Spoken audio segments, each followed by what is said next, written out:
ہو لیکن سردی بہت زیادہ ہو تو کیا بغیر غسل کے نماز ادا کی جا سکتی ہے؟ جی، بات یہ ہے کہ اگر ایک انسان گھر میں ہے اور سردی کا موسم ہے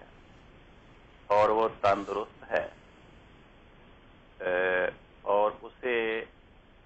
گرم پانی کرنے کا سامان بھی میسر ہے تو اسے شریعت کے حکم کی پابندی کرنی چاہیے اور اس کے ساتھ غسل کرنا چاہیے۔ اگر وہ ہے تو گھر میں مگر بیمار ہے یا اس کے پاس پانی گرم کرنے کا انتظام نہیں ہے تو پھر قرآن پاک کا حکم ہے کہ اپنے آپ کو ہلاکت سے بچاؤ، تو وہ پھر تیمم کر کے نماز پڑھ سکتا ہے۔ چنانچہ ایک صحابی کے بارے میں لکھا ہے، احادیث میں لکھا ہے کہ وہ بیمار تھے اور انہیں نہانے کی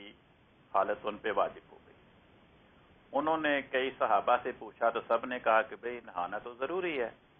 تو انہوں نے غسل کیا اور اس کے نتیجے میں وہ فوت ہو گئے، سردی لگ گئی، کیونکہ اس زمانے میں ان کے پاس گرم کپڑے بھی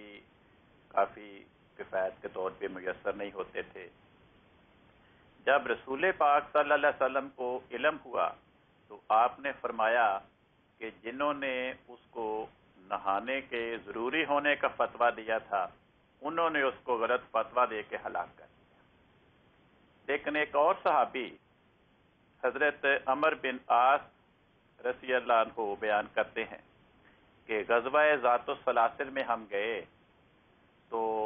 مجھ پہ ایسی کیفیت طاری ہوئی کہ جس میں شریعت نے غسل کرنے کو لازمی قرار دیا، لیکن سردی بہت شدید تھی، تو پھر میں نے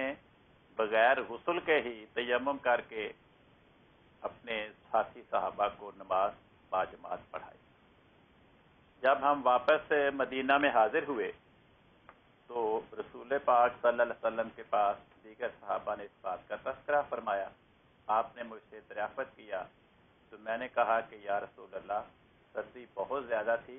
اس لیے میں نے اپنے آپ کو ہلاکت سے بچانے کے لیے تیمم کر کے نماز پڑھائی ہے۔ تو رسول پاک صلی اللہ علیہ وسلم ان کی یہ بات سن کر نہ تو آپ نے یہ فرمایا کہ تم نے غلط کیا، نہ یہ فرمایا کہ تم نماز کو دہراؤ۔ اب یہ ایسا موقع ہے کہ وہ تندرست بھی تھے لیکن باہر خیموں میں رہ رہی ہے فوج، تو وہاں پر ان کو عرب کے صحرا میں رات میں شدت کی سردی ہوتی ہے، ریت ٹھنڈی ہو جاتی ہے،